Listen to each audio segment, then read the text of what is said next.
Hello friends. तो स्वागत है आपका श्री प्रशांत चैनल में। मुझे आशा है कि आप लोग अच्छे होंगे। हमारे चैनल पे कुछ कमेंट्स आया था कि सर यदि आप क्लास 9th का अध्याय 3 वीडियो बनाते हैं तो सर हमें कुछ हेल्प मिल जाएगा आपसे। तो मैंने सोचा कि अध्याय 3 का वीडियो बनाकर डालूं। तो मैं आप लोगों को सबसे पहले ये जानकारी दे देना चाहूँगा कि जो भी पढ़े होंगे तो उन्हें ज़रूर इतना जानकारी होगा कि अध्याय 3 थोड़ा सा लॉन्ग चैप्टर है। तो इसीलिए मैंने सोचा कि आप लोग बोरिंग ना हो, इसके लिए मैंने इसको 3 भागों में डिवाइड किया, जिसमें कि कुछ हिस्सा पहला वीडियो में, फिर दूसरे वीडियो में, फिर तीसरे वीडियो में मैंने इस प्रकार से। यदि आपको ये वीडियो अच्छा लगेगा तो फिर आप कमेंट कीजिएगा कि सर नेक्स्ट वीडियो और भी बनाइए, तो मैं बनाने का प्रयास करूँगा। ये आपका अध्याय 3 है, वर्ग 9th, जीवों में विविधता। तो दोस्तों सबसे पहले ये जानना होगा हम लोगों को कि ये जीव जो हैं, संसार में जो जीव हैं, मैं सजीव की बात कर रहा हूँ, जो जीव हैं उसमें कुछ ना कुछ भिन्नताएं होती हैं। जो भी जीव हैं उसमें कुछ ना कुछ भिन्नताएं होती हैं। तो वही है जीव विविधता। जो उसमें भिन्नताएं पाई जाती हैं उसी को हम लोग जैव विविधता कहते हैं। तो अब हमको ये समझना है सबसे पहले कि आखिर जैव विविधता क्या है। जैव विविधता, तो देखिए, किसी भी स्थान पर पाए जाने वाले जीवधारियों की समृद्धता को उस स्थान की जैव विविधता कहते हैं। किसी भी स्थान पर मान के चलिए, आप पहाड़ी इलाका ले लीजिए, मरुस्थलीय इलाका ले लीजिए, कोई भी इलाका लेते हैं तो वहाँ जो जीव रह रहे हैं उसकी समृद्धता को, वहाँ वो रहने के लिए कायम है कि नहीं, उसी समृद्धता को और उसके स्थान के अनुसार उसको, उसी को जैव विविधता कहते हैं। किसी स्थान पर पाए जाने वाले जो जीवधारी हैं उसकी समृद्धता को उस स्थान की जैव विविधता कहते हैं। अच्छा, सवाल आता है कि जैव विविधता तो समझ गए आप लोग कि कोई भी किसी भी स्थान पर जो जीव रहते हैं उसकी समृद्धता को उस स्थान की जैव विविधता कहते हैं। जीव विविधता के बाद आता है, जब जीव विविधता पढ़ लेते हैं तो जीव विविधता मान के चलिए राजस्थान में, या फिर हमारा अपना क्या है, बिहार है।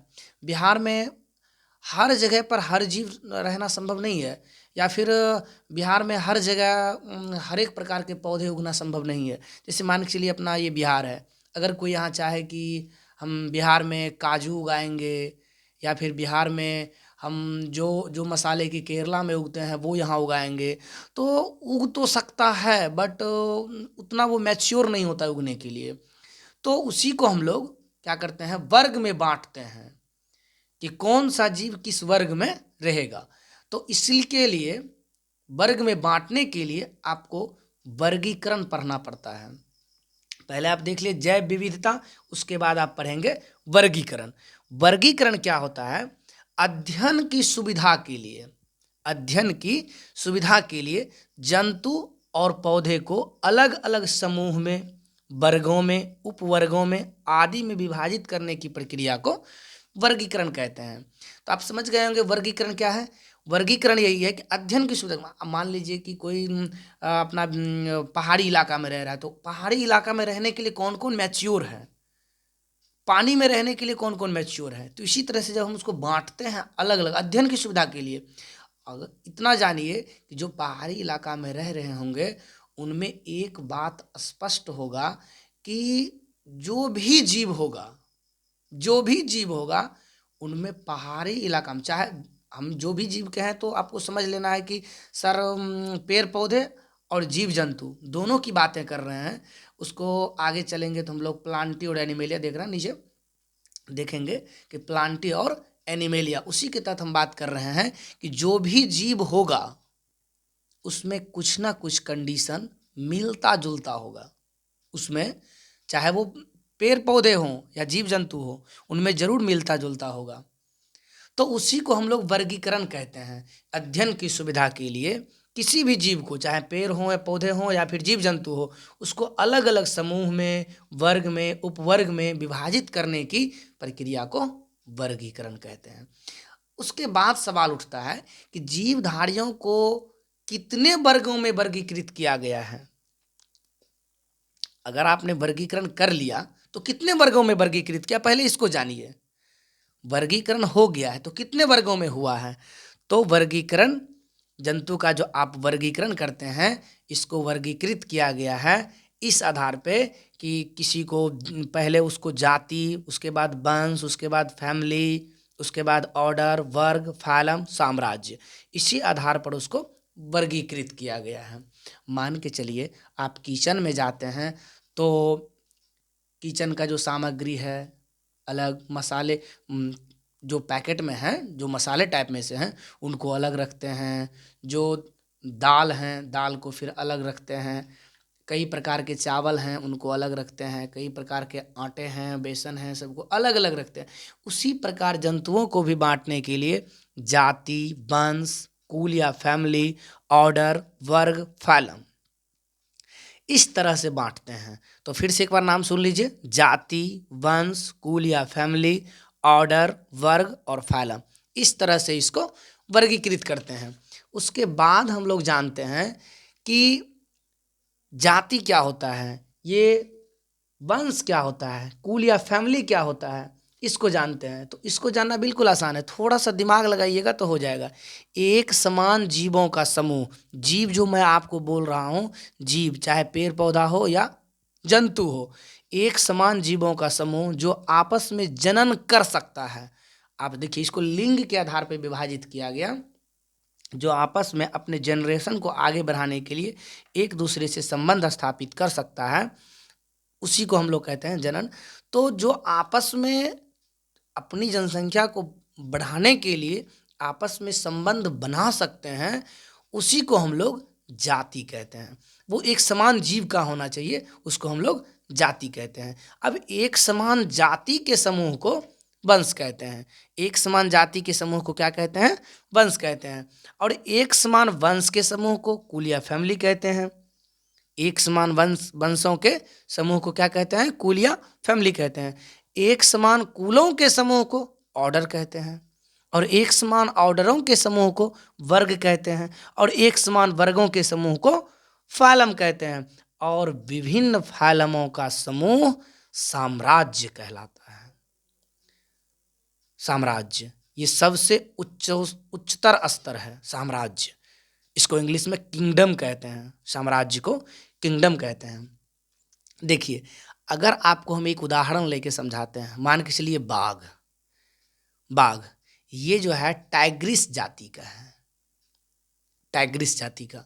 और इसका वंश है पैंथेरा, पैंथेरा। और कुल है फेलिडी। और ऑर्डर है मांसाहारी। मांसाहारी में देखते हैं ना, मांसाहारी जैसे आप ले लीजिए, बाघ हो गया, शेर हो गया, उसके बाद क्या कहते हैं, भालू हो गया। ये सभी मांसाहारी हुए ना, तो ये सभी एक समूह में हुए, लेकिन आप इसमें जन्म नहीं ना कर सकते हैं। तो फिर इसका हम वंश पे जाएंगे, वंश के बाद फिर जाति पर जाएंगे, इसीलिए आपको समझा रहे हैं। उसके बाद होता है, जैसे इसका देख रहे थे, कुल देखे थे फेलिडी, ऑर्डर देखे थे मांसाहारी, वर्ग देखे थे स्तनधारी, और फाइलम देखे थे कॉर्डेटा, और साम्राज्य जंतु साम्राज्य का है। ये साम्राज्य मात्र दो ही है, एक जंतु और दूसरा पौधा, जिसको हम लोग प्लांटी और एनिमेलिया आगे चल के उनका नाम देंगे, और प्लांटी और एनिमेलिया के तहत उनको पढ़ेंगे। तो आप समझ गए जीवधारियों को कितने वर्गों में वर्गीकृत किया गया है। जीवधारियों को कितने वर्गों में वर्गीकृत किया गया है।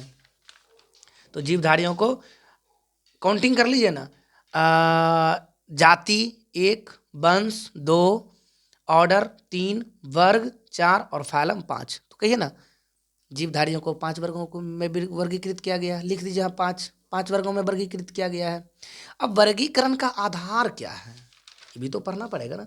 किस आधार पे उसको वर्गीकृत किया, वर्गीकृत का कोई ना कोई आधार तो होगा। तो वर्गीकृत करने का आधार, वर्गीकृत करने का आधार जो है उसका नामकरण है। नाम के आधार पर उसको वर्गीकृत किया गया है, समझे। जैसे जंतु है और पौधे हैं, उसको वर्गीकृत किए, तो उसको उसका मेन आधार है उसको बांटने का कि हमको अध्ययन में सुविधा हो। वर्गीकृत करने का आधार है कि हमको अध्ययन में सुविधा हो, और उसका आधार है नामकरण है। आप जिसे नाम पढ़ रहे हैं, नामकरण क्या है आप पढ़िएगा, नामकरण क्या है। तो नामकरण को इस तरह समझिए कि किसी विशेष पद्धति के तहत, किसी विशेष सिस्टम के तहत किसी जीव का नाम रखना ही नामकरण कहलाता है। विशेष सिस्टम, विशेष पद्धति के द्वारा किसी जीव का नाम रखना ही नामकरण कहलाता है। अब समझिएगा कि नामकरण कैसे किया जाता है। तो उसके लिए एक द्विनाम पद्धति है। मैंने जो बोला विशेष पद्धति है, तो वो द्विनाम पद्धति है। अब वो द्विनाम पद्धति क्या होता है, आप द्विनाम पद्धति को समझिएगा। वर्गीकरण करने के लिए जो आपका द्विनाम पद्धति होता है, वो द्विनाम पद्धति क्या होता है। तो दोस्तों, द्विनाम पद्धति का ये सिस्टम है। पहले आपको द्विनाम पद्धति जानना चाहिए कि द्विनाम पद्धति क्या है, फिर उसका हम सिस्टम बताएंगे। ऐसी पद्धति, उसको लिखना है, ऐसी पद्धति जिसमें जंतु या पौधे के नाम को दो शब्दों के प्रयोग से लिखा जाता है, दो शब्दों के प्रयोग से लिखा जाता है, उसी को हम लोग द्विनाम पद्धति कहते हैं। किसी भी जीव का नाम लिखेंगे ना, उसको दो पद्धति से लिखेंगे। अब वो दो पद्धति कौन कौन है, अब तो ये पूछना चाहेंगे कि सर दो पद्धति कौन कौन है। तो आप ये भी समझिए दो पद्धति कौन कौन है। देखिए, आपका दो पद्धति, या जैसे आप पढ़ रहे हैं कि द्विनाम पद्धति क्या है, तो द्विनाम पद्धति, नामाकरण तो समझ गए, किसी विशेष पद्धति के द्वारा किसी जीवों का नाम रखना ही नामाकरण कहलाता है। फिर द्विनाम पद्धति क्या है। द्विनाम पद्धति, आप द्विनाम पद्धति को भी समझ गए कि वैसे किसी विशेष पद्धति के द्वारा द्विनाम पद्धति में दो नाम लगते हैं। इसमें दो नाम का इस्तेमाल करते हैं, दो नाम। अब आप पूछिएगा कि सर दो नाम क्या क्या हैं। तो वर्गीकरण की द्विनाम पद्धति को लिखने के लिए वो दो नाम जो हैं, आप किसी भी जंतु या पौधे का वंश का नाम पहले में लिखना है। उसका पहला क्या होगा, वंश का नाम, और दूसरा लिखिए जाति का नाम। पहले उसको जैसे दो बोले ना, दो लिखते हैं, दो नाम लिखते हैं, तो किनका किनका नाम लिखते हैं। सबसे पहले लिखना है आपको वंश का नाम, और दूसरा नंबर में लिखना है आपको जाति का नाम। कभी कभार क्या होता है, वंश और जाति का नाम सटाइएगा तो बस यूं यूं करके हो जाएगा। जैसे आप सपोज करिए, मानव का वैज्ञानिक नाम होता है होमोसेपियंस। मानव का वैज्ञानिक नाम होता है होमोसेपियंस। तो मानव जो है, ये मनुष्य मानव जो है, इनका पहला जो वंश का नाम है होमो वंश का है ये, और दूसरा जाति जो है ये सेपियंस जाति का है, इसीलिए इसको होमो सेपियंस कहते हैं। और इसमें कुछ ज्वाइंट किया जाता है, ये द्विनाम पद्धति जो है इसमें कुछ ज्वाइंट किया जाता है। कुछ ऐसे वैज्ञानिक हैं जो कि लास्ट में अपना नाम जोड़ देते हैं, जैसे होमो सेपियंस, अब इसका खोज लीन ने किया था तो हो गया होमो सेपियंस लीन। और ये भी जान लीजिए, वर्गीकरण की द्विनाम पद्धति की शुरुआत कार्ल लिनियस ने सन 1753 ईस्वी में किया था। तो द्विनाम पद्धति को आप समझ गए, द्विनाम पद्धति को लिखने का क्या तरीका है वो भी समझ गए। उसके बाद है वर्गीकरण क्यों करें, सवाल तो उठता है। तो इसका कोई अच्छा खासा आंसर नहीं। आप भी जानते होंगे कि वर्गीकरण क्यों करें, कोई भी चीज़ वर्गीकरण क्यों करेंगे। हम लोग अध्ययन की सुविधा के लिए वर्गीकरण करेंगे। देखिए, जीवधारियों के अध्ययन में सुविधा होगा, फिर उसकी स्थिति का पता चलेगा, उसकी स्थिति का जानकारी मिलेगा। आप लोगों को अधिक से अधिक जानकारी प्राप्त होगा, कम समय में प्राप्त कर लीजिएगा। इसीलिए हम लोग वर्गीकरण करते हैं। अच्छा, नेक्स्ट समझ गए ना वर्गीकरण क्यों करते हैं। तो यहाँ भी आपको वर्गीकरण बताए थे, तो यहाँ भी आपको बताए थे कि वर्गीकृत क्यों करते हैं, उसको कई भागों में। उसके बाद जो अगला आपको पॉइंट है 9 नंबर का, तो वर्गीकरण की पंच जगत या पंच पद्धति क्या है। आपको मैं पहले ये बता देता हूँ। आपने जैव विविधता पढ़ा, जैव विविधता के बाद आप लोगों ने वर्गीकरण पढ़ा। वर्गीकरण के बाद वर्गीकरण का आधार क्या है, किस आधार पे हम लोग वर्गीकृत करते हैं। नामकरण, फिर वर्गीकृत करने के बाद उसका नाम कैसे लिखते हैं। उसके बाद द्विनाम पद्धति क्या है, नाम लिखते हैं तो द्विनाम पद्धति से लिखते हैं, इसीलिए इसका चर्चा भी करना जरूरी है, द्विनाम पद्धति क्या है। उसके बाद द्विनाम पद्धति को लिखने का तरीका क्या है, वर्गीकरण क्यों करें, ये तो सवाल हमको यही देना था, वर्गीकरण क्या है, वर्गीकरण क्यों करें, यही देना था। अच्छा, उसके बाद वर्गीकरण जो किए हैं उनको 5 जगत में, चूँकि संसार में भगवान जो रचे हैं, यहाँ जीवों की कमी नहीं है, तो सभी का वर्गीकृत सबों को वर्गीकृत करने के लिए 5 जगत में उसको बांटे हुए हैं। उसको पंच पद्धति भी कहते हैं, पंच जगत भी कहते हैं। वो पांचों जगत क्या है? वो पांचों जगत है आपका मोनेरा है, प्रोटिस्टा है, कवक या फंजाई है, प्लांटी है, एनिमेलिया। इतना समझिए ना, एकदम बिल्कुल छोटा से छोटा। आप सोच सकते हैं कि कोरोना वायरस कितना छोटा है कि नंगी आंखों से नहीं दिखता है, और आप नीली व्हेल को पढ़िए कितना बड़ा है, कितना विशाल है नीली व्हेल। एक छोटे से छोटे जीव से लेकर के बड़े से बड़े जीव तक पढ़ना है। इसीलिए हम लोग ने इसे पांच जगत या पंच पद्धति से के माध्यम से इसको पढ़ेंगे। तो अब नेक्स्ट जो टॉपिक आता है आपका, वर्गीकरण की पंच जगत पद्धति क्या है। तो ये वर्गीकरण का पंच जगत सिस्टम यही है कि 1 नंबर में आपका मोनेरा आता है, 2 नंबर में प्रोटिस्टा आता है, 3 नंबर में कवक, इसको फंजाई भी कहते हैं, और 3 नंबर में आपको 1 नंबर में मोनेरा, 2 में, हम यहाँ सीरियल नंबर बैठाए हैं 10, 11, 12, 13, 14।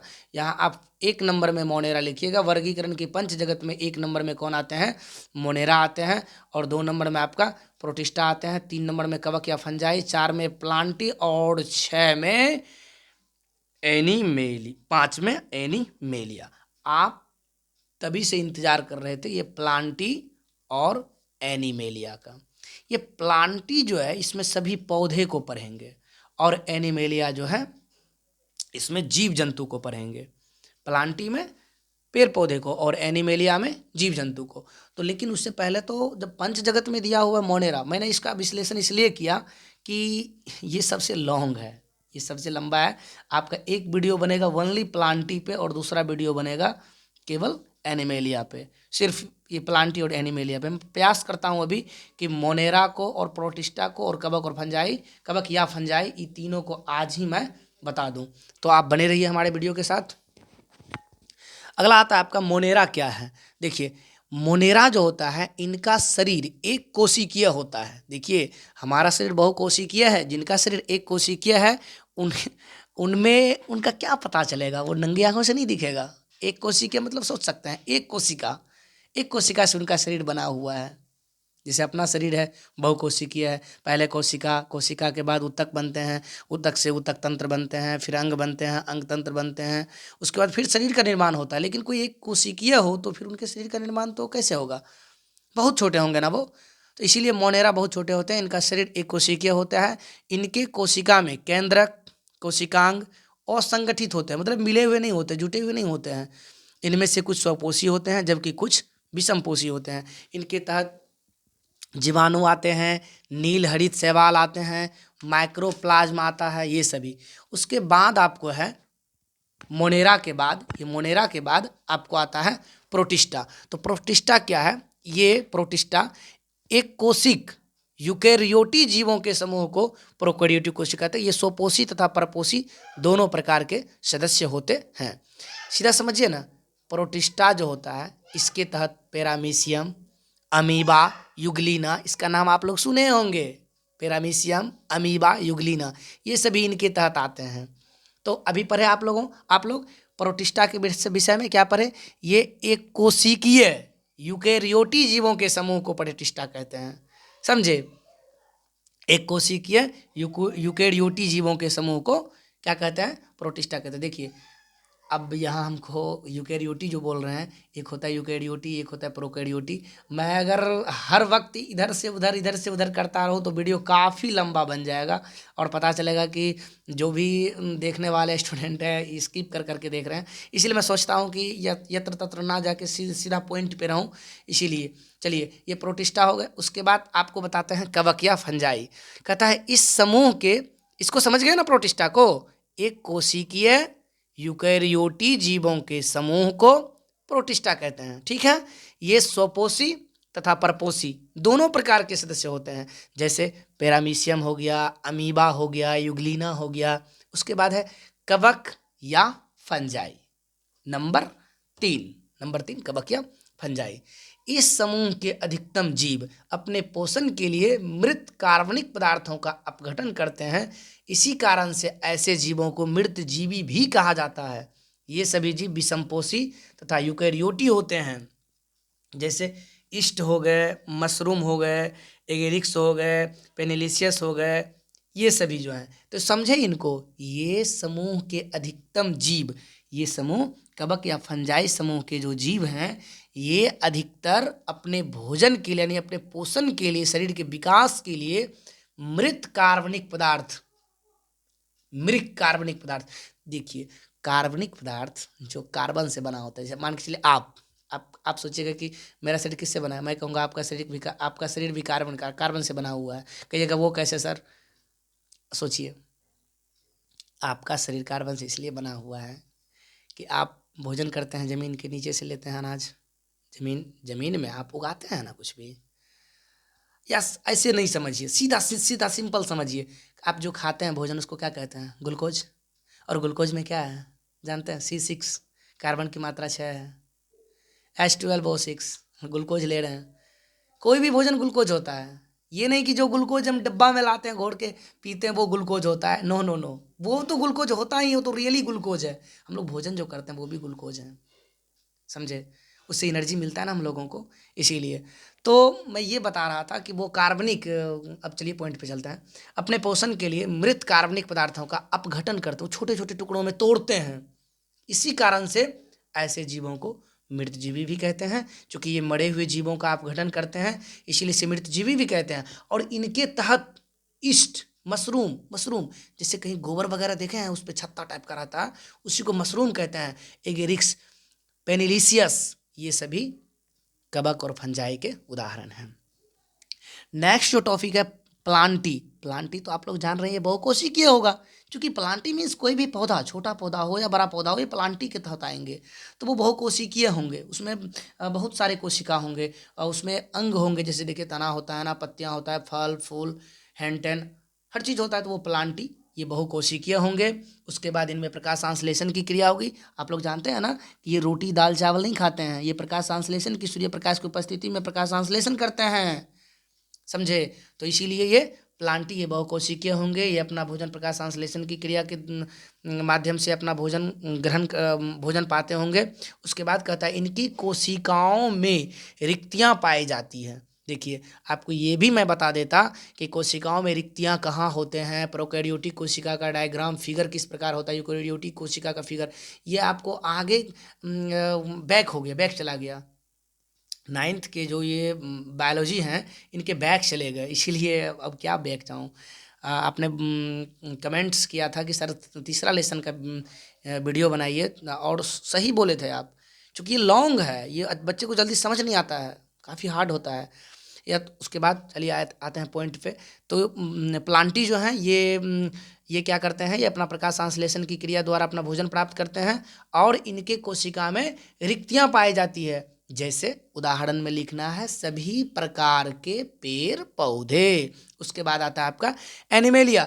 इस समूह के अधिकतर जीव विषमपोषी होते हैं, इनमें कोशिका भित्तियां नहीं पाई जाती है। ये भोजन का अंतर्ग्रहण भी करते हैं और यह गतिशील भी होते हैं।